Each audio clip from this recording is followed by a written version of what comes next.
are stable, formally stable, and necessary communities. The consequence of this move has destabilized our institutions, our businesses. Most of our African-American businesses, many of them have been in business for a long time, who are not allowed to borrow money to buy their buildings. Stable, many of them formerly stable, have gone, disappeared from the landscape communities in many of our inner city communities. The consequence of this our institutions like churches are destabilized our institutions or abandoned our businesses. And many of the African Americans are being moved out to who are not allowed to borrow outskirts to buy in their different areas. Stable, many of them formerly cities have gone and suburbs in apartment buildings in many of our can't afford consequence of this and institutions like churches are destabilized, relocation or abandoned our businesses, moving out. And many of the city African Americans are moving African people out to who are not allowed outskirts to pockets in their different areas. Design that is now being implemented in this country. In our situation in the central area, we can track the design and the structures for this design back to the 60s. That sort of comes right after the civil rights movement was beginning or becoming powerful. And I think that the design was to make sure that that kind of movement does not happen anymore in the inner cities. And the design was to scatter and to move out people of color, African Americans specifically, to make sure that they won't have that kind of group consolidation and that kind of group power that would be necessary to launch appeals against policies that city governments are implementing that are in total detriment to the African American people and to poor people, to the economic survival of poor people in this country. And that's why right now you see in most major cities, large pockets of homeless people, many of them people of color, large pockets of people living in their cars, many of them people of color, women and children, living in cars,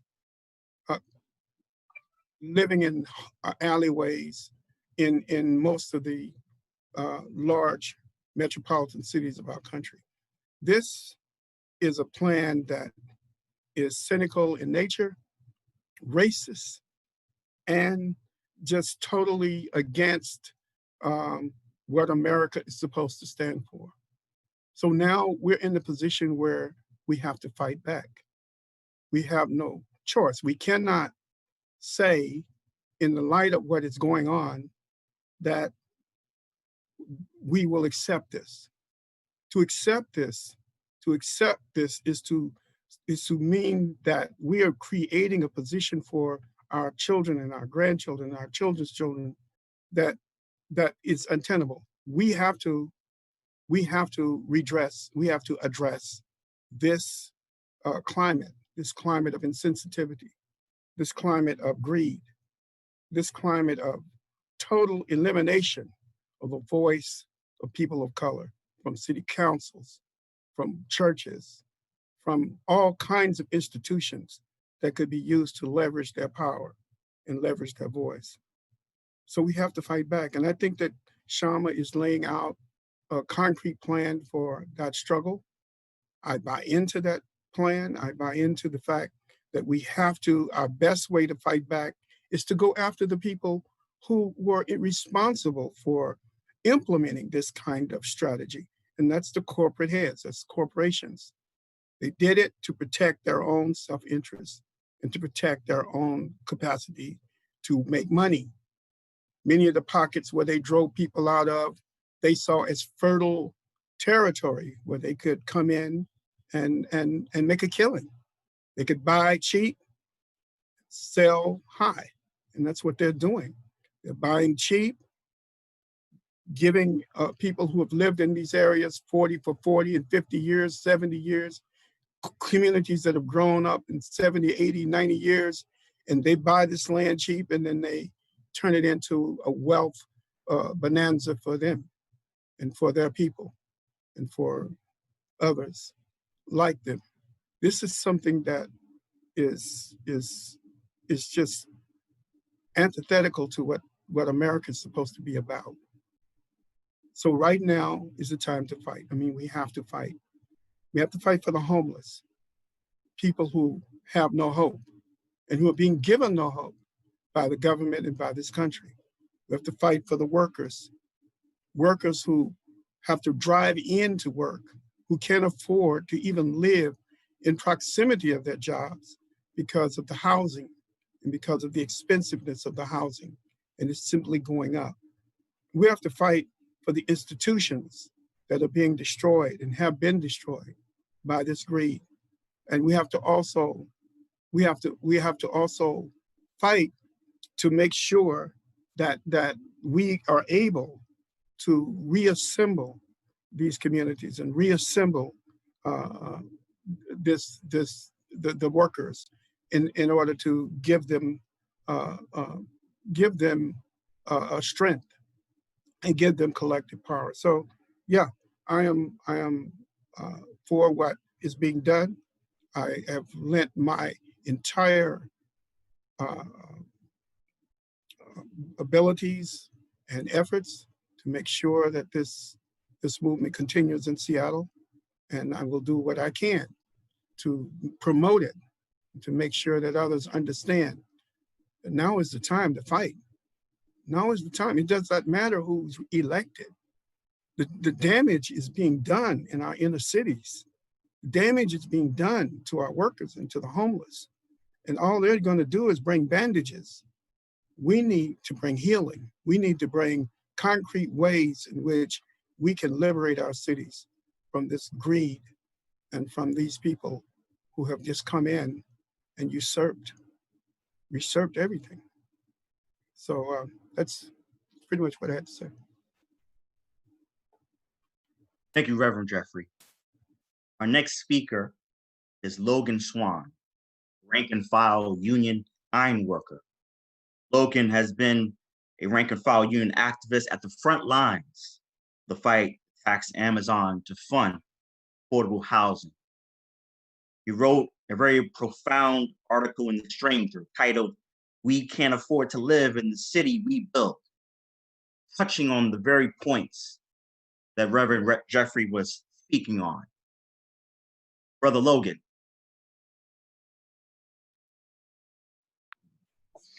Yeah, my name's Logan Swan. I'm a rank and file union ironworker out of Local 86 in Seattle and a member of Socialist Alternative.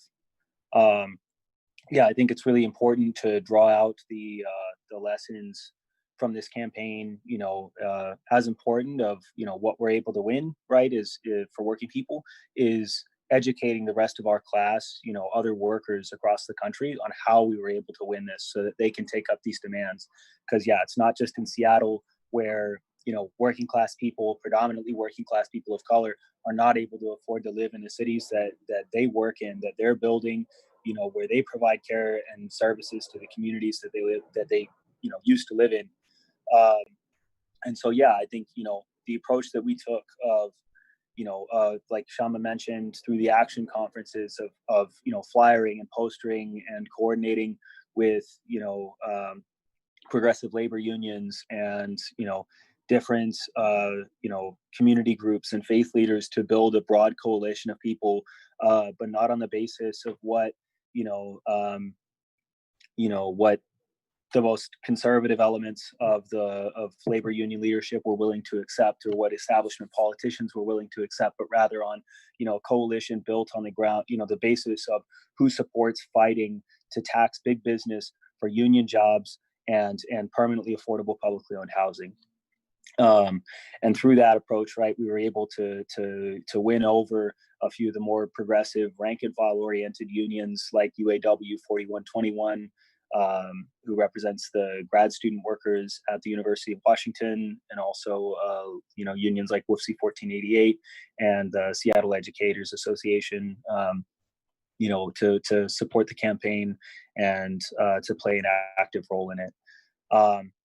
And it was really important too that, what we saw from the 2018 Tax Amazon campaign was that, there were, some union leaders in the building trades that allowed the livelihoods of people like me to be weaponized against the rest of working people. When working class people were demanding, you had 23,000 working class families in Seattle that were classified as extremely rent burdened, to swallow the big business narrative that, this was somehow a tax on jobs, that, anything that big business doesn't like, somehow, doesn't benefit workers because, and I'll get into kind of the concept of, but that working with big business is somehow to workers' benefit, because it absolutely isn't.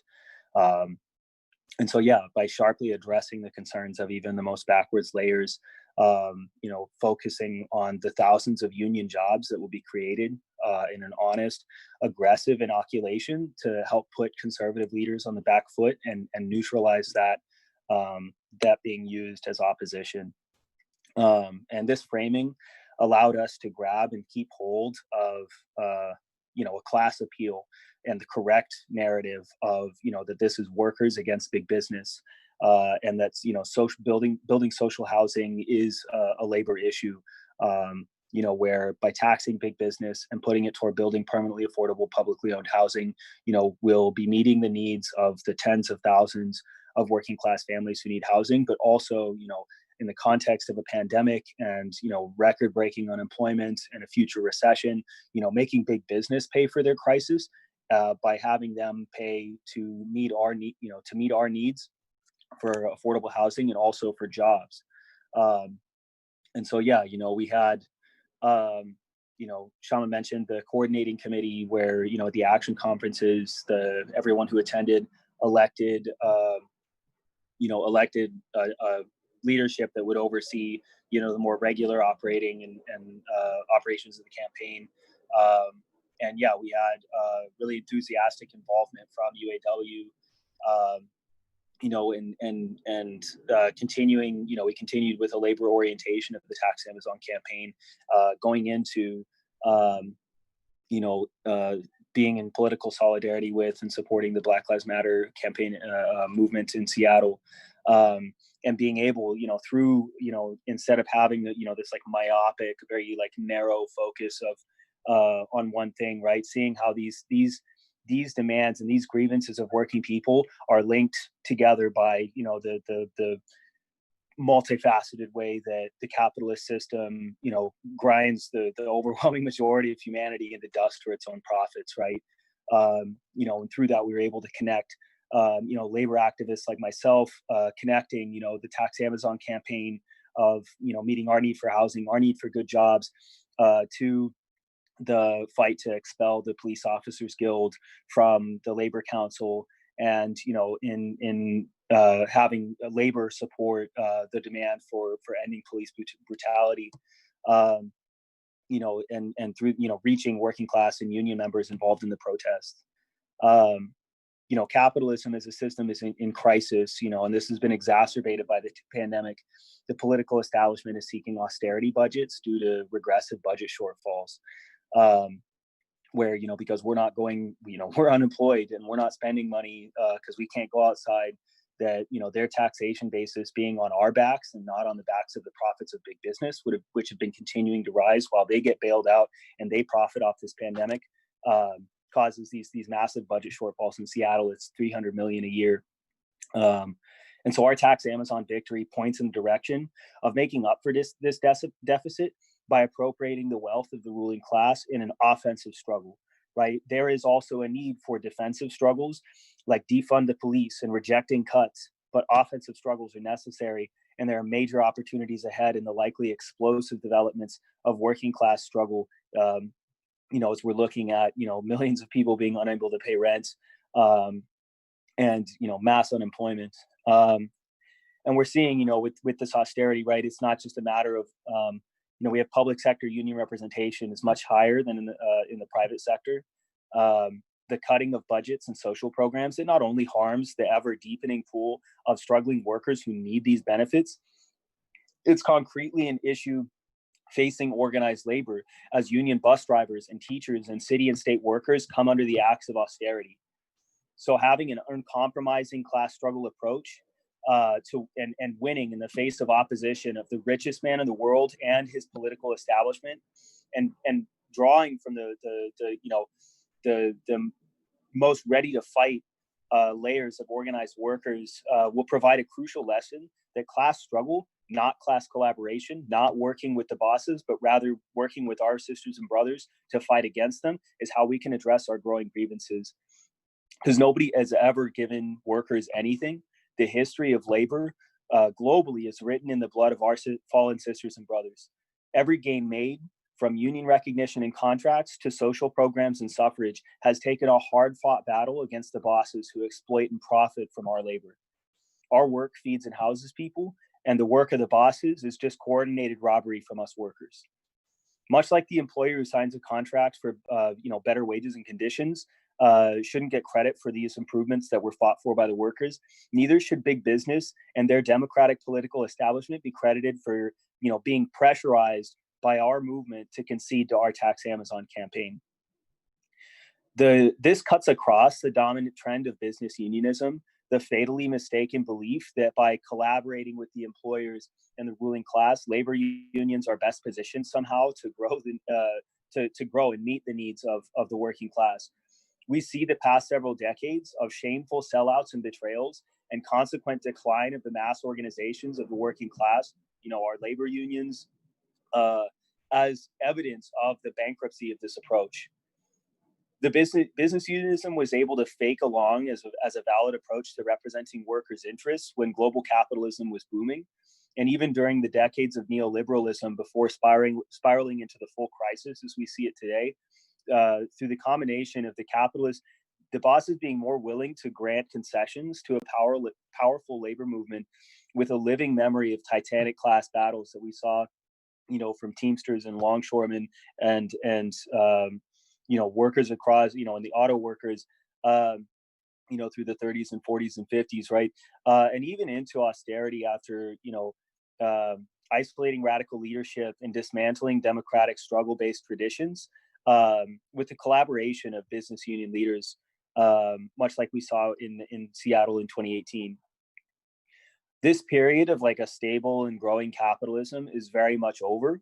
And we can see the early stages of a revival of a fighting labor movement, with the Red for Ed, with, the West Virginia teacher strike, and that spreading to states across the country, to the UAW strike just last year, with auto workers going out, and then also the numerous pandemic era workplace actions that are so inspiring, which other speakers are actually going to be able to talk about in more detail than myself. But much like it took the leadership of socialists to build the labor movement historically, it will take our fighting approach to take us forward today, particularly when the ruling class is much less willing to give up ground and much more swift in attempting to retake it. We can see warnings from during this pandemic where workers are being denied basic PPE and being forced to work in unsafe workplaces. Benefits and the relief for the rest of us dwindle as unemployment runs out and workers are kicked off their healthcare plans during a global pandemic. And all of this is while the political establishment of both Republicans and Democrats funnel trillions into Wall Street and big business. This brings me to my final point. The struggle for reforms is temporary as far as what we can secure under this system that takes the fruits of the work of us all and dispenses it into as few hands possible. And also it's constant in that the gains that we make are constantly under attack. To resolve this conflict and realize a world where our labor is put to meeting the needs of humanity, where I build housing for people and not for profit, where I can afford the universities that I build, where the hospitals I build produce a physically healthy rather than financially bankrupt population, means moving beyond the capitalist system of private profit. And so a sharply increasing number of workers and youth agree with me on this. And the question then is, what do we replace capitalism with? In this era of escalating instability, I think the revolutionary Rosa Luxemburg saw the trajectory of global capitalism in crisis correctly when, leading into the 1930s, she said, capitalist society stands at the crossroads, either transition to socialism or regression into barbarism. Workers and youth need to fight for our future, one free of poverty, racism, misogyny, and war. It's clear that capitalism is incapable of addressing these divisive, destructive poisons, when in fact it uses these divisions for profit and control over the working class. If you're interested in transforming the world into one based on real democracy, cooperation, and working class liberty, I would appeal for you to join Socialist Alternative. Thank you, Algier. Thank you, Brother Logan. Before we move on to our next group of speakers, so make sure that you sign up our sign-up sheet, which will be in the chat, which is very important. We want to continue to keep contact with you. We want to be able to organize with you in your city, and be able to have a dialogue about how do we continue our struggle, not only in a defensive manner, but in fact, to be more offensive against corporate power, the billionaire class, and the two parties of big business, Democrats and Republicans.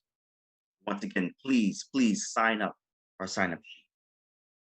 Our next speaker was the campaign manager for Tax Amazon 2020, Eva Metz. She played a vital role in the Tax Amazon campaign, and we'll talk about some of the key lessons that people and organizers can take away from the campaign, but also how it inspired so many people to engage and struggle against the largest corporation on the planet and the richest man on the earth. Eva. Yeah, so as Shama said, in less than 1 year, not once, but twice, our grassroots movement of workers and socialists took on the richest man in the world, and we won. So yeah, I want to add on a bit more to the lessons we can draw from this victory. Because to be clear, going up against the bitter opposition of the political establishment, big business, the corporate media, and its relentless lies, and the record-breaking $1.5 million that Amazon spent during last year's city council election, all of this was not easy, and victory was never at all automatic. And I think as already come out, a key lesson of our Tax Amazon struggle is the same as the fight for the $15 minimum wage and of so many of our past victories. When we fight, we can win. This stands in complete contrast to the narrative of the corporate media and the political establishment, who are determined to erase the role of our movement and to give all the credit to Democratic Party politicians for just bringing everyone to the table and working out a smart policy. They really desperately want to prevent future working class victories. And that's why I think that claiming victory for the working class, for socialists, and for our movement is not just any kind of neutral question, not a personal thing in any way. It's a crucial act on behalf of the working class that's needed to inspire further successful movements. So to draw out, what role did the Democratic Party establishment actually play in all of this? I think first, it's worth noting that Seattle, like most major cities in the United States, is controlled top to bottom by the Democratic Party. For years, Seattle's rents have been going up, and Seattle has the highest rate of homelessness in the country. But despite declaring a homeless state of emergency 5 years ago, the Democratic Party establishment has completely failed to address the crisis. So it was in 2018, the first round of this struggle, that under immense pressure to actually do something substantial to address the crisis, the Democrats on Seattle City Council passed the first big business tax, but then shamefully repealed the tax just 1 month later. And as we said at that time, you can't win by backing down to corporate bullies. In this round of the Tax Amazon fight, the Democratic Party first tried to co-opt our movement early this spring. As Shama briefly touched on, there was this attempt at preemption. So in Washington state, Democratic Party politicians control the state house, the state senate, and the governor's seat. But all they were prepared to offer was just this mere possibility of maybe passing a small big business tax in exchange for this poison pill of preemption, which would have set up a state ban to prevent any further big business taxes, which is in Seattle the only progressive tax option available to working people. We refused to accept these crumbs, and we fought against the threatened state ban, and we won. And of course, later on, as Shama said, the Democratic Party establishment only came out in support of an Amazon tax at the very end of this fight, when it was totally clear that we were on track to qualify for the November ballot. And I think that's why another key lesson of our Tax Amazon struggle is that working people need our own party. We need a party that is independent of corporate money, that doesn't base itself on what's acceptable to big business, that fights alongside movements instead of against them. And we also need more socialists in office who are like Shama and who use their seats to stand unwaveringly with working people. Across the country, there are a number of members of the Democratic Socialists of America who've been elected to seats of office. These representatives should launch similar campaigns in their states and in their cities. In the Midwest, which is where I used to live before moving to Seattle, Chicago recently elected 6 DSA members. In Chicago, socialists should take up the fight for a big business tax. In New York, AOC is leading the call to make billionaires pay with a capital gains tax to fund coronavirus relief. But whether or not there are elected representatives who are supporting this, I think the lessons to spread Tax Amazon everywhere are the same as what it took to win here in Seattle. It was absolutely crucial that we place no faith in the political establishment or in trying to negotiate with big business, which would always mean that working people lose out. Instead, we built a strong organized movement. We persisted navigating through the incredibly difficult terrain of trying to collect signatures during a pandemic, because we knew that taxing Amazon was desperately needed in Seattle, but also needed to point the way forward for our class, the working class, because working people cannot and will not pay for this crisis. And I think that's also why it was key that we weren't afraid to clearly name our real opposition in this fight of Amazon. Bezos and his billionaire friends are getting rich off this crisis at the expense of the health and welfare of their workers. They are the ones who should pay for it. And I think this victory also belongs to the Amazon warehouse workers, cargo handlers, delivery drivers, tech workers who have been really courageous in organizing and part of the backbone of the struggles we're seeing on the streets and in the workplaces. Warehouse workers who are fired by Amazon for their workplace organizing have since helped to launch the Congress of Essential Workers. I think that's a key example. Our movement here in Seattle was supported by warehouse workers, and in turn, our Tax Amazon movement stands in full solidarity with Amazon workers, and excited to hear more from people leading that fight. And just to end, I think under the rotten system of capitalism, we've seen that working people have to claw and fight for even our modest demands. This is a system that was never built for us. It will never work for us, and it has to go. Thank you. Thank you, Eva. Well, Eva gave us a little snapshot of our next group of speakers. They are the workers, Amazon workers from the Staten Island warehouse. They led the walkout on May 1st. And also they are the co-founders of the Congress of Essential Workers. So our first speaker will be Jordan Flowers.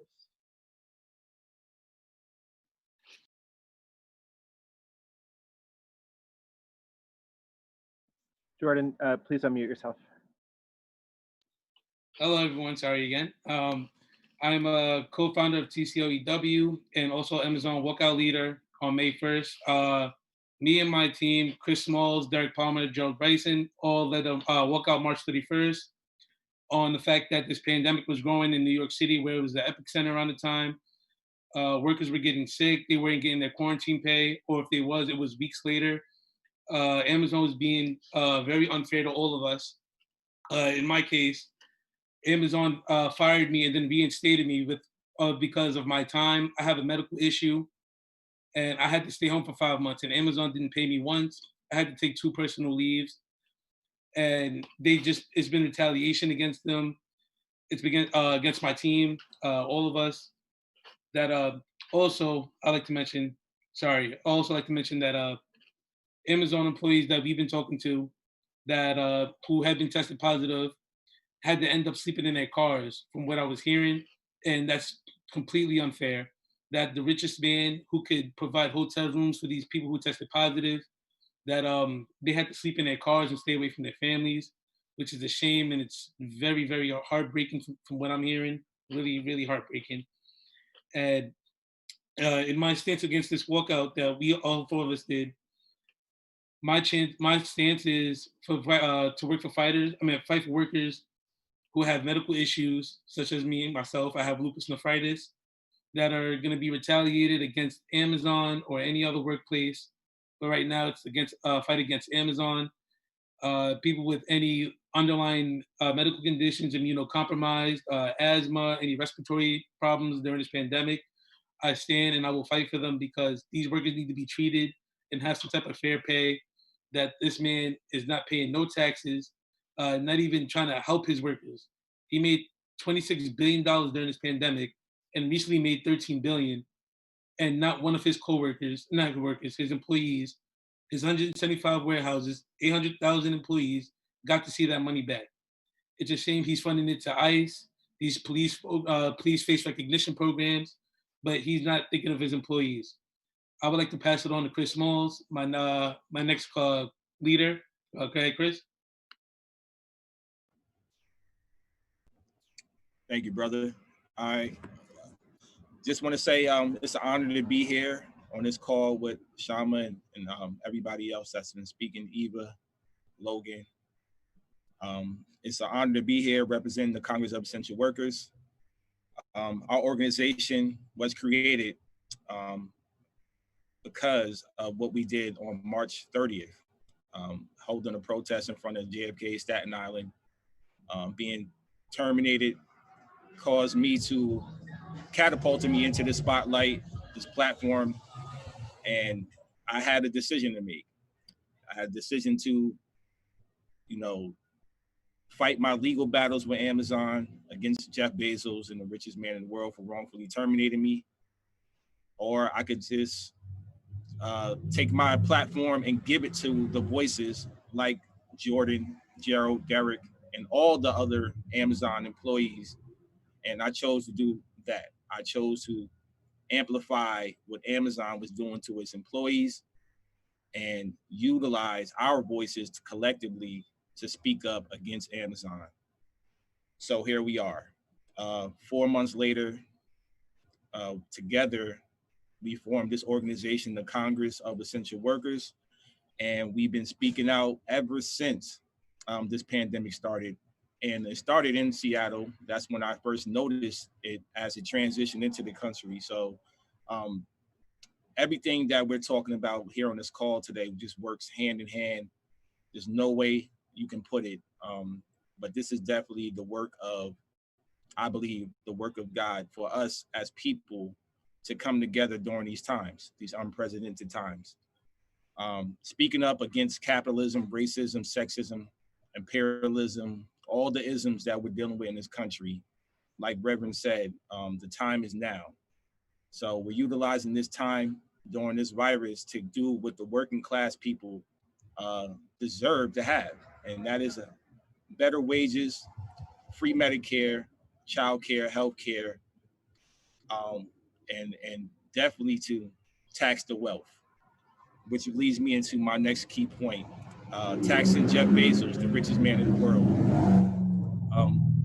We all know that capitalism ties into racism, and this is the reason why our fight, the labor movement fight, also ties in with the Black Lives Matter movement and all the social injustice movements that's going on regarding police brutality, systemic racism, and like I said, all the isms of this country that is still damaging the working class people, the lower class people, the immigrants, the Black and brown communities, and all across the nation. So we came on this call here today to not only just talk about what we do as an organization, but we came here to gain knowledge. One thing I learned about being a leader is you have to learn something every day. And when I seen what Seattle and Shama's been doing with the wealth tax, I just want to take my hat off once again, because that's a huge victory for not just Seattle, but for all of us. We all here because our fight is your fight and your fight is our fight. And we want to make sure that we don't just have a wealth tax here just in one state, but in all 50 states. And not just with in all 50 states, we're talking about worldwide. Amazon has facilities worldwide. We want to make sure that they feel the wrath of the working class people worldwide as well. Enough is enough. The time is here for the unrest to speak up. We're talking about the unemployed. We're talking about the lower class people, the immigrants, the Black community, the homeless as well. We all need to come together and take the power back from the one percenters, give it back to the people. And that's exactly what the Congress of Essential Workers main focus is as an organization. Our vision is to give the power back to the employees so the employees have the power to negotiate their own demands. We want better for our people. We deserve better, and we will not stop until we get better.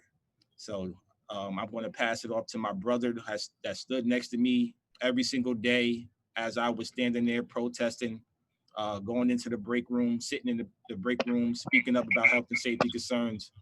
Every single day, my brother Derrick Palmer was there with me, and he still is here with me today. And he also is a huge part of this labor movement and this fight against the wealth. And I'm honored to be here with all of you, and thank you. All right. How you guys doing? My name is Derrick Palmer. I work at the Amazon and JFK 8, Staten Island, New York. I'm also the co-founder of TCOEW, Congress of Essential Workers. And I'm proud to be involved in this fight, in this movement that we have now. Everything started from March 30th, where we led a historical protest in front of JFK 8. A very, very monumental, very ground-shaking protest. So that is what leads us to today. That is what leads us to this fight that we have, the Congress of Essential Workers. We're here to pretty much be the spokesman for the people who feel like they don't have a voice, which is a large majority of Amazon workers and also, essential workers as well.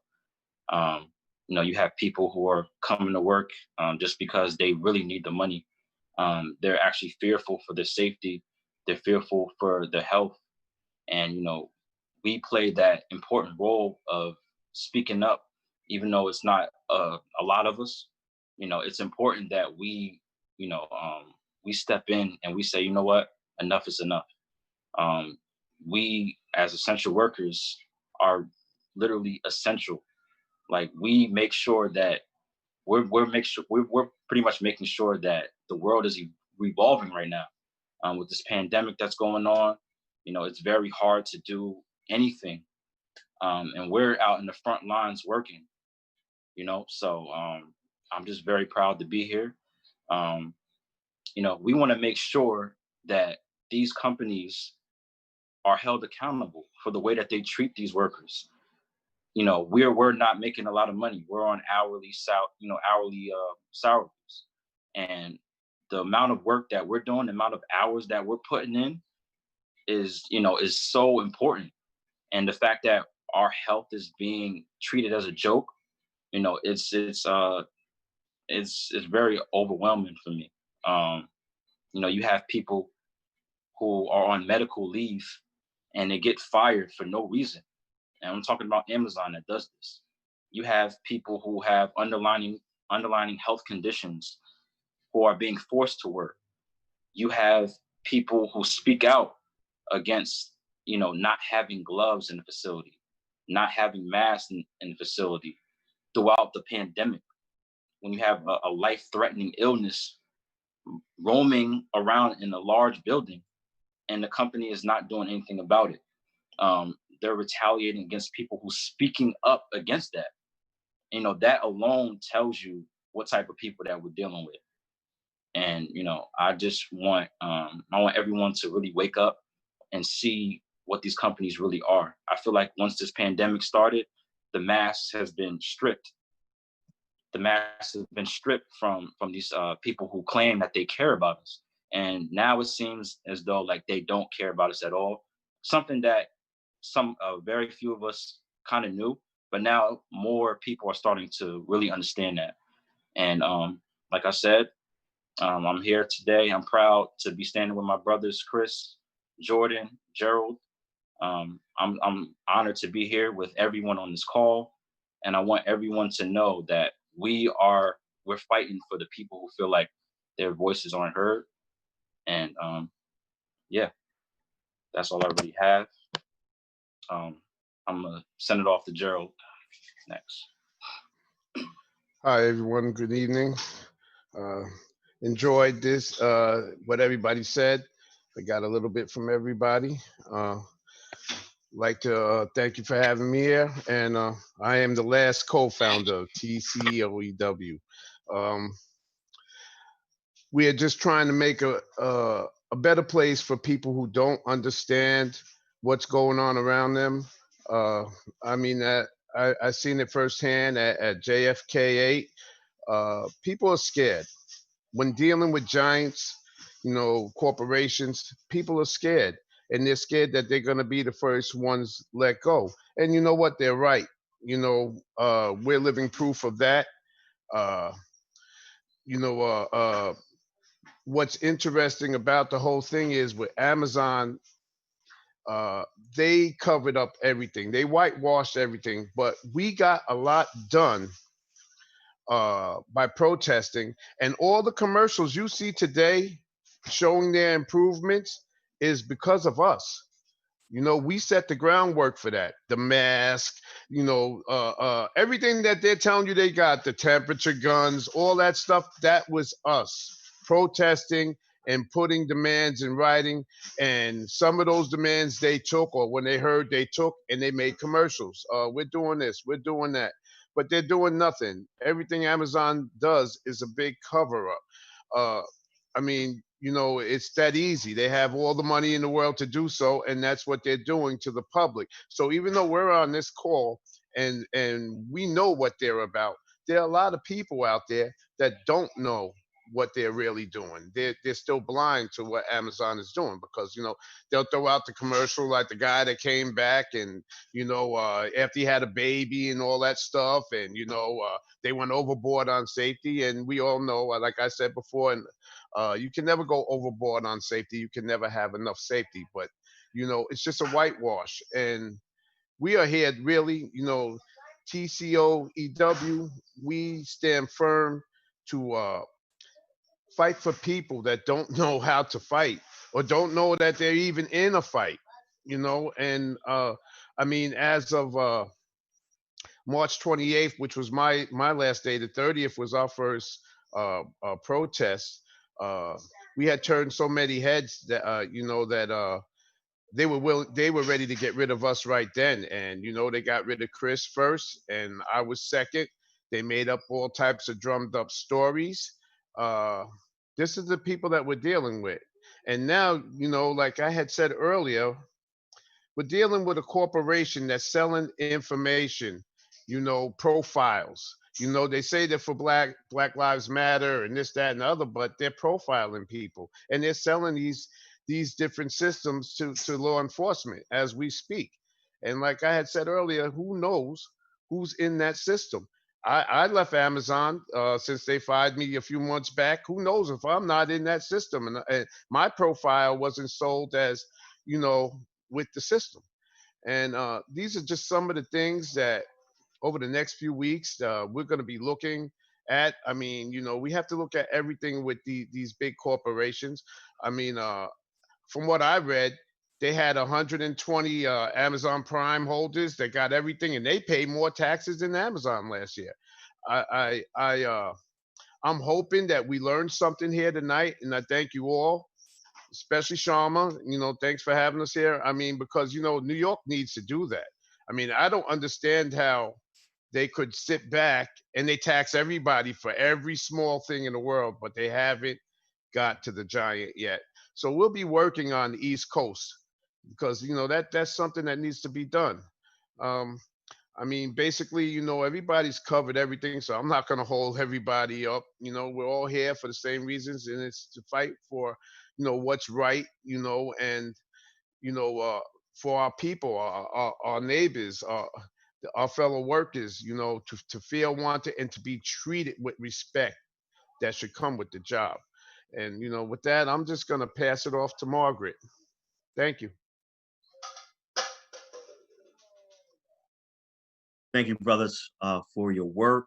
The most undemocratic place on the planet is the workplace. And certainly Amazon's workplace is the dictatorship of Jeff Bezos. So we thank you for contributing and being with us tonight. Our next speaker is Margaret Whittier-Ferguson. She works as in a pre-kindergarten classroom as a paraprofessional in Somerville, Massachusetts. She's a building representative with the Somerville Teachers Association and was the chair of the Paraprofessionals Contract Action Team, which recently won a huge victory. Margaret.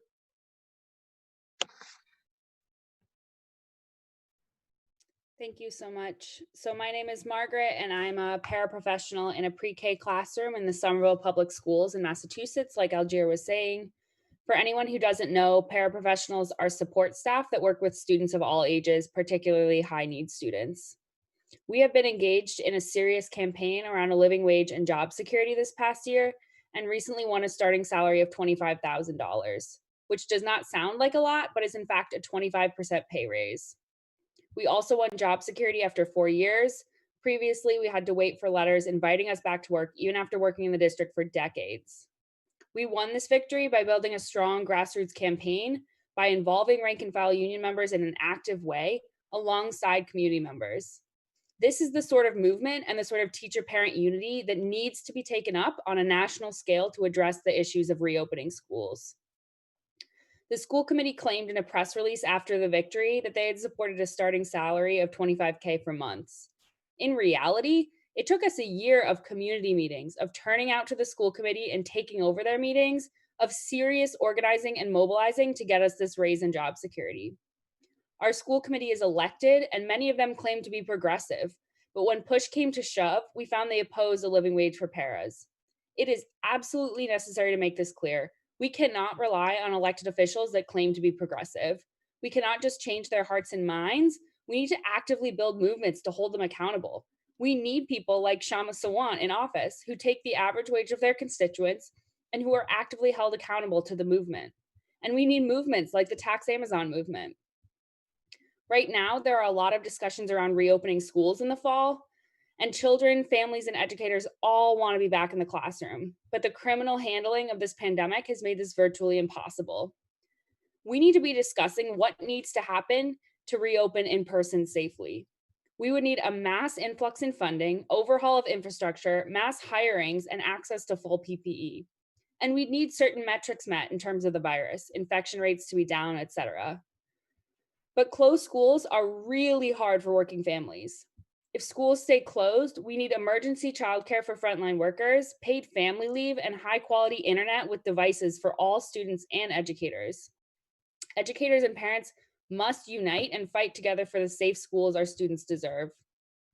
In order to do this, we need a massive investment in our public education system. And how do we pay for this? By taxing big business. And Seattle has just shown us that this is actually possible.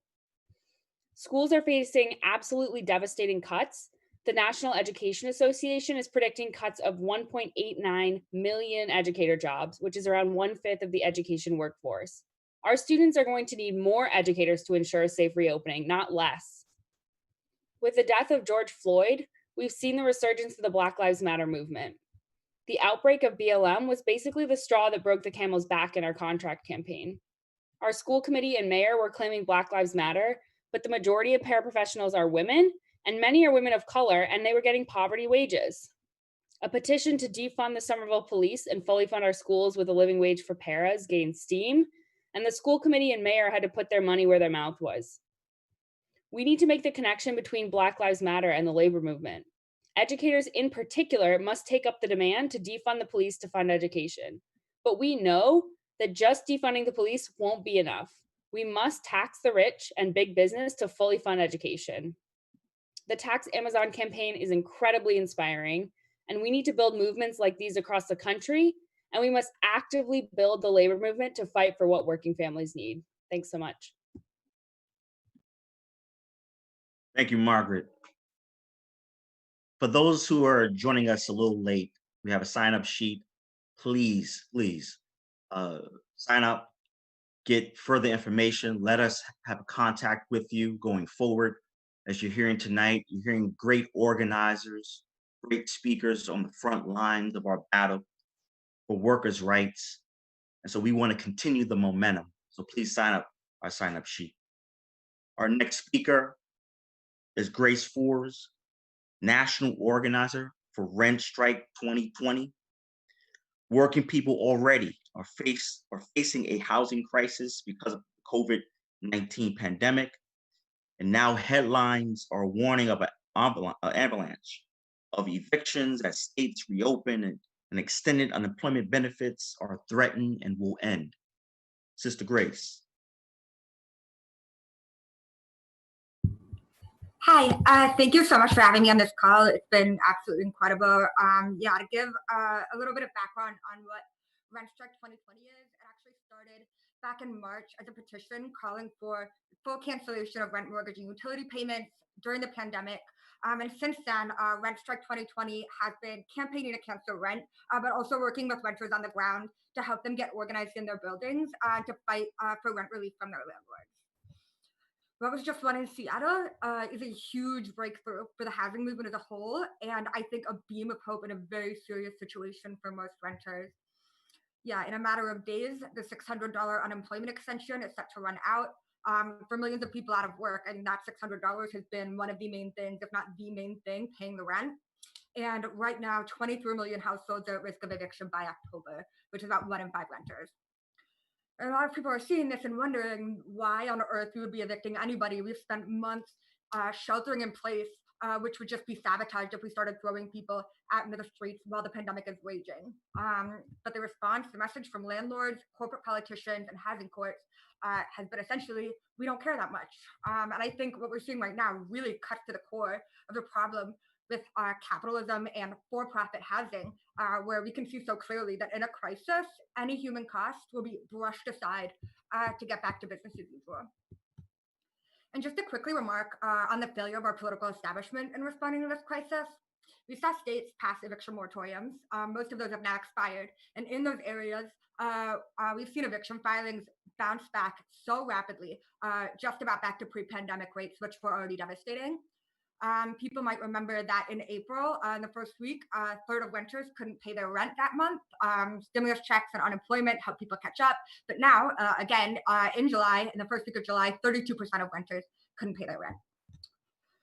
Also, this all poses a very distinct threat to Black and Brown renters. Evictions terrorize communities of color year round, and housing inequality is a key weapon used by the ruling class in opposing institutional racism. So yesterday, the top 7 billionaires in the US saw a $31 billion increase in their wealth. That money that the richest Americans made in a single day could provide $1,300 in direct relief to every renter facing eviction. And that's just a handful of billionaires. And so I wanted to bring that up because when the ruling class claims that we can't afford to cancel rent to keep people housed, we shouldn't buy that for a second. The fight to stay in our homes and the political fight against big business and the wealthy are one and the same.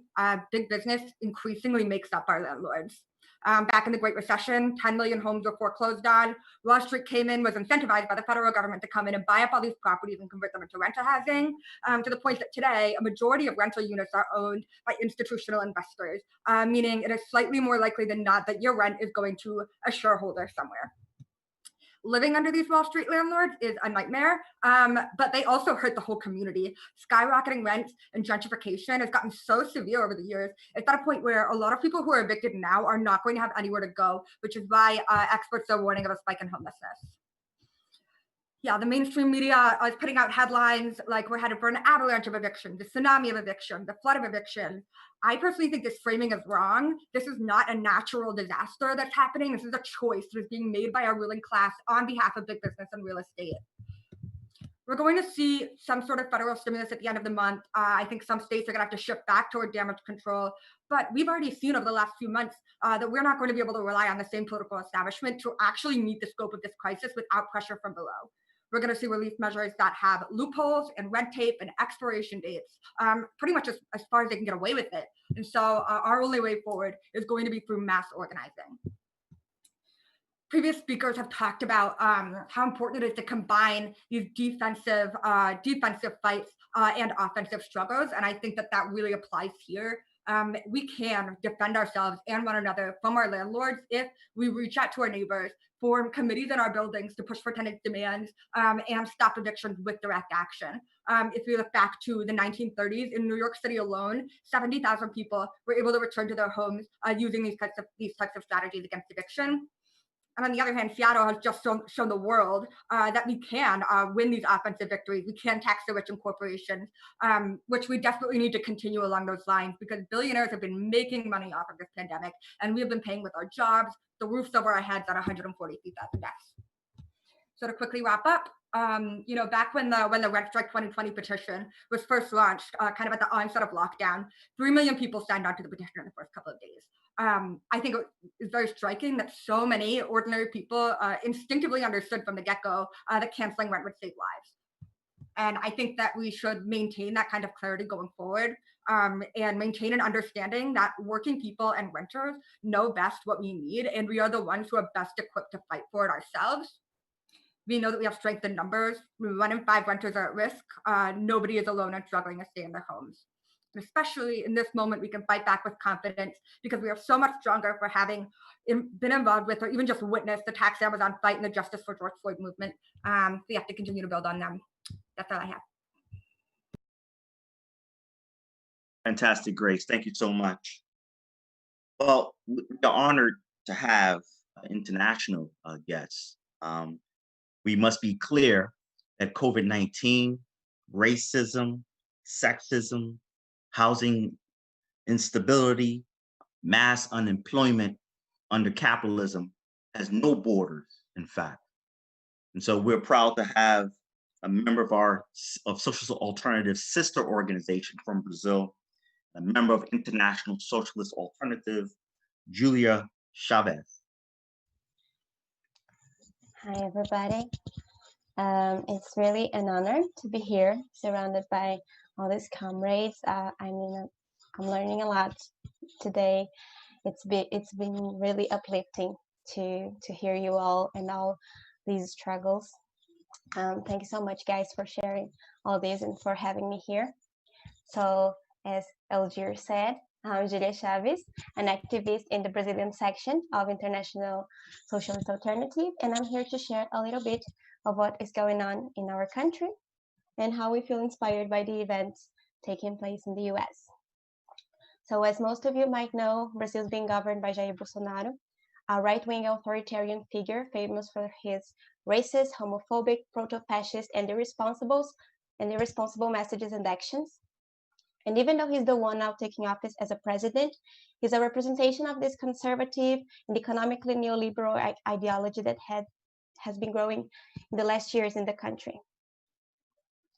We are watching how cruel capitalism can be, with the more than 2 million confirmed cases of COVID-19 and the 78,000 deaths that are actually considerably higher, as there is a lack of testing nationally.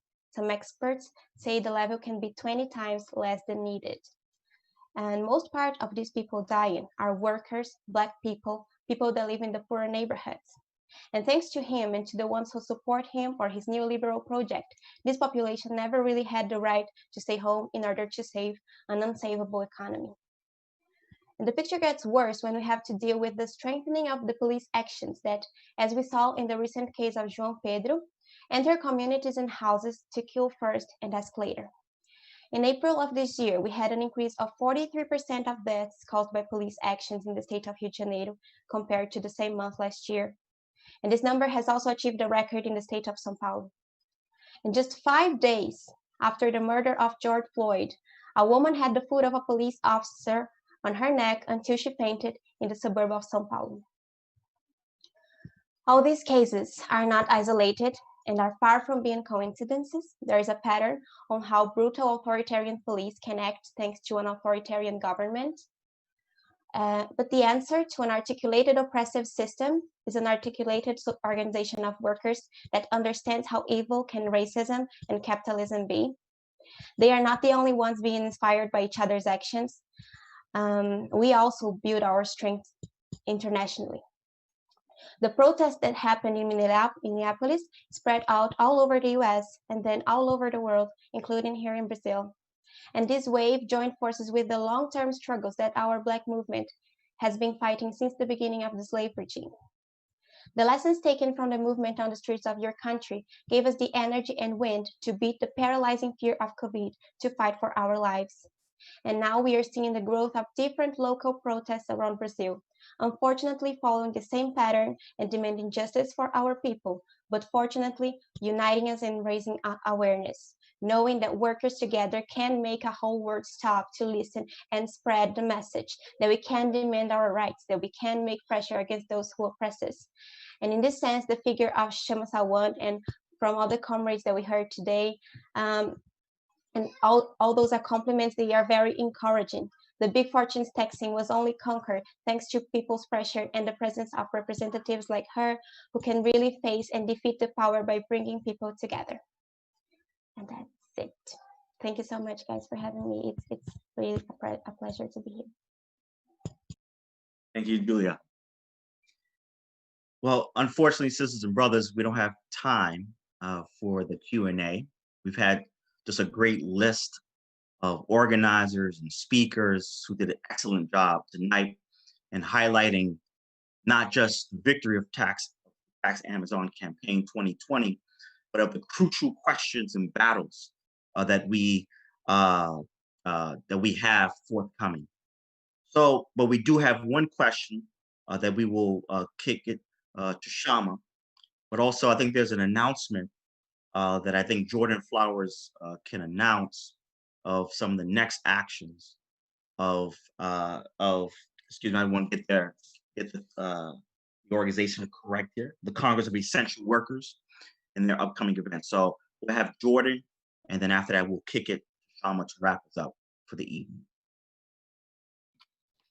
All right, so future upcoming events, we have a protest August 9th at Jeff Bezos' house, 212 on Fifth Ave in New York City. It's to tax him in the demands with the defunding the police and also ICE in the face recognition program he's doing and funding. It will be, yes, August 9th. And then we're also hosting another rally August 22nd in Hackensack, New Jersey. For more information on that, you can follow us on Facebook. Join us on Facebook at TCOEW Organization. More updates, Twitter pages coming soon. And thank you all for having us, in solidarity for all from the East Coast to the West.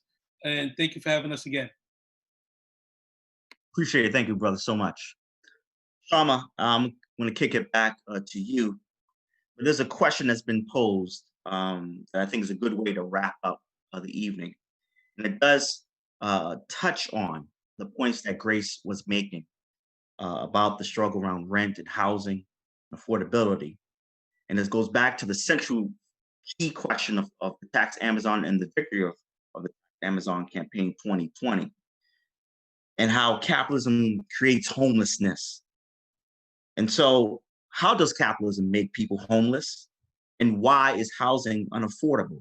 Some people have posed the question that we need to communitize housing as a solution to this crisis. So Shama, if you can kind of deal with that and bring us home to wrap up tonight's. Thank you, Brother Elgier, and all the sisters and brothers who spoke tonight. It was incredibly inspiring and really educational, and I hope everybody feels that way.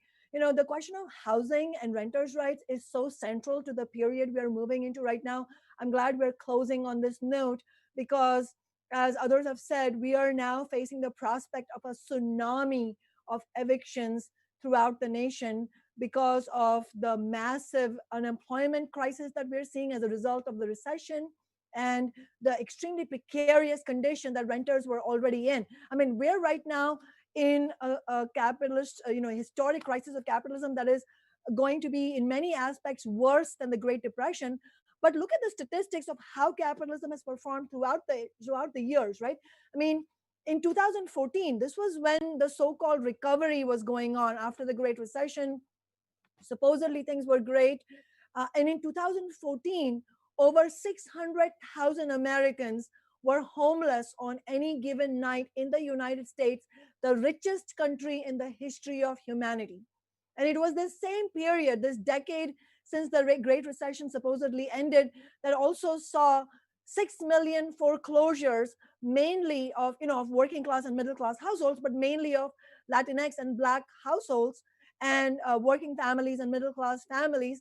And that home ownership has never recovered. It was something that, home ownership was actually made possible because of the fights of the labor movement. Logan touched on the historic militant struggles of the labor movement that allowed working class of America to gain a share, a little bit of foothold in the wealth that they helped to create.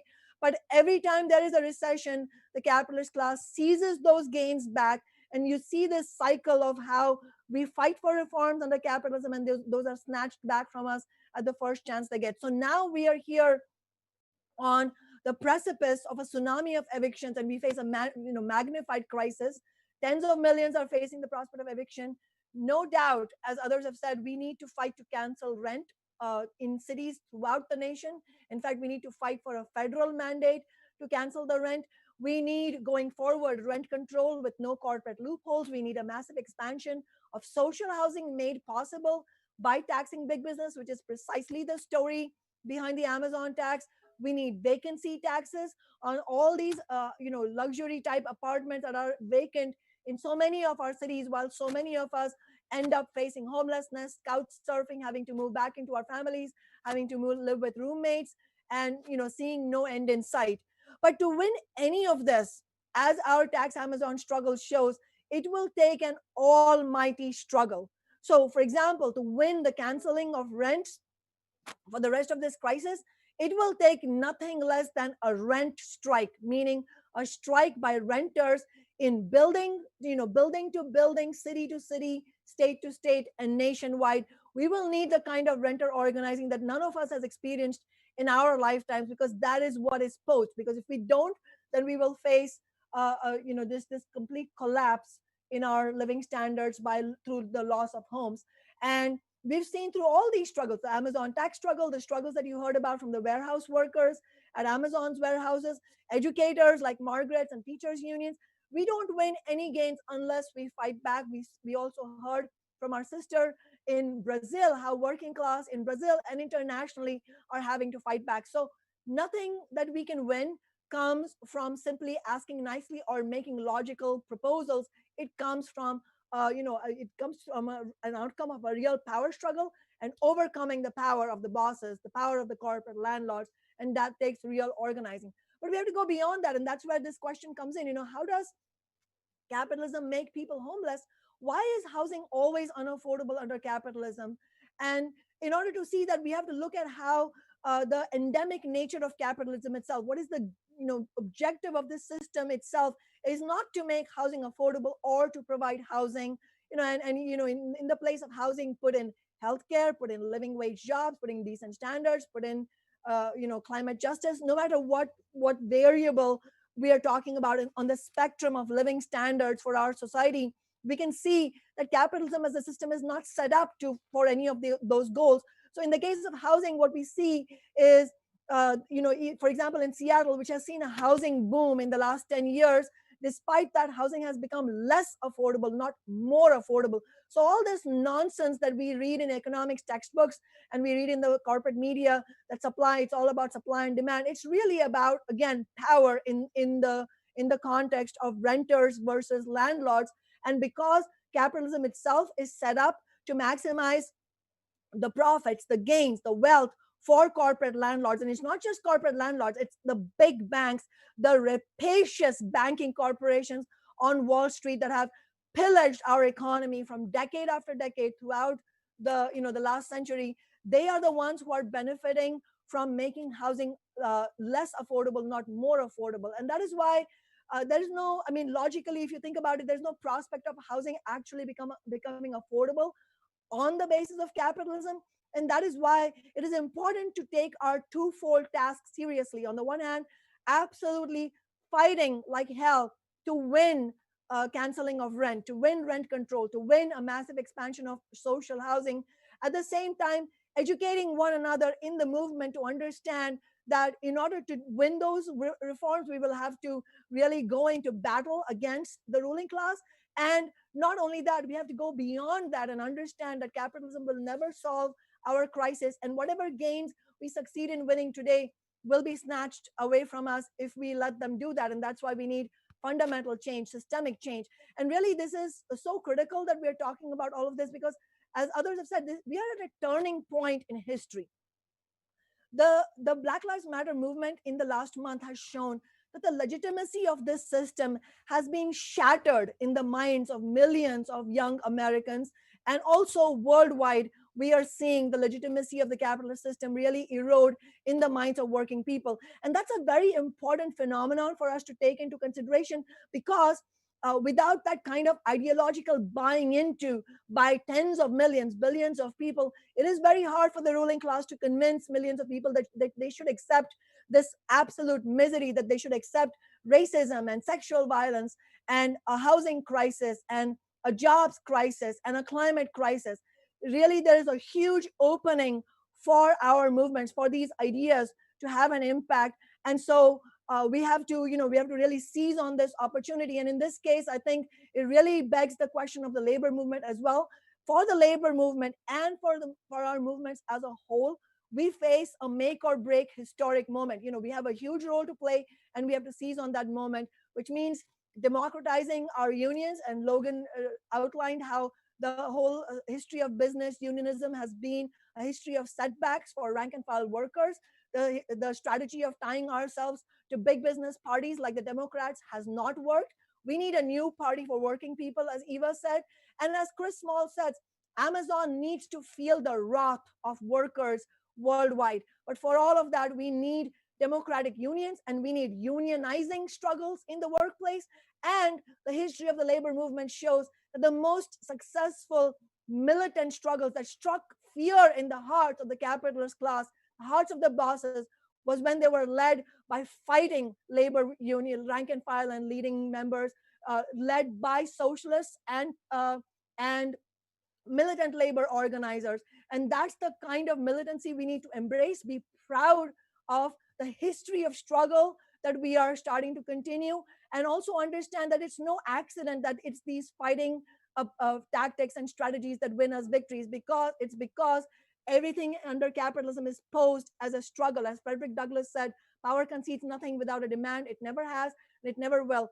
And again, it's no accident that it is socialist alternative and organizations like ours that have played a leading role in winning these struggles. So I really would urge you all, if you haven't joined Socialist Alternative, please look into socialistalternative.org, contact one of our members, see how you can get involved, have genuine political discussions, and be part of an organization that is fighting on the front lines alongside other working people, alongside our class, the working class, to win a socialist world. Thank you, Shama. I want to thank everyone who tuned in for this event. I want to thank the speakers and the organizers that gave brilliant contributions and the lived experience and struggle on the front lines against capitalism and corporate power. We are certainly living in the historic moment of not just rebellion and protests, but of a new type of organizing that's taking place among young people, among Black and brown youth. We're seeing the role of a genuine workers' representative play on the front lines to win gains for working people and the poor. Tonight, you heard an analysis and a program and strategy that you will not read or see in the corporate press, nor will you hear on any news outlet. These are the voices of ordinary working people, the poor, and the youth. And so if you're so moved by tonight's event, if you're so moved by the victory of Tax Amazon, if you're moved by the fact that 4 young brothers are organizing in an Amazon warehouse, or a paraprofessional winning a major contract alongside her co-workers, or you heard renters and tenants organizing, if you were so inclined to listen to Julia talk about the struggle in Brazil, the struggle in Brazil is common to our struggle here in the United States. If you're so inclined, I say join us. Join this movement and join Socialist Alternative. But you need to do one other thing. We want you to dig deep in your pockets. Why? Because Jeff Bezos is about to become the first trillionaire in US and world history. He has resources at his disposal. And the way that you fight back against Jeff Bezos is by organizing your co-workers in your class to fight back against him. But that takes resources. That takes time and energy. So if you're so inclined, if you can give, and we have an appeal sheet that will be put up within the chat, we ask you to give kindly to our movement, because people power is stronger and can defeat corporate power. So we thank you for joining us tonight. The Tax Amazon campaign is just the beginning as we take this victory to New York, to Chicago, to Texas, to California, to North Dakota, and around the world. We have a world to win, a socialist world. Thank you so much. Peace.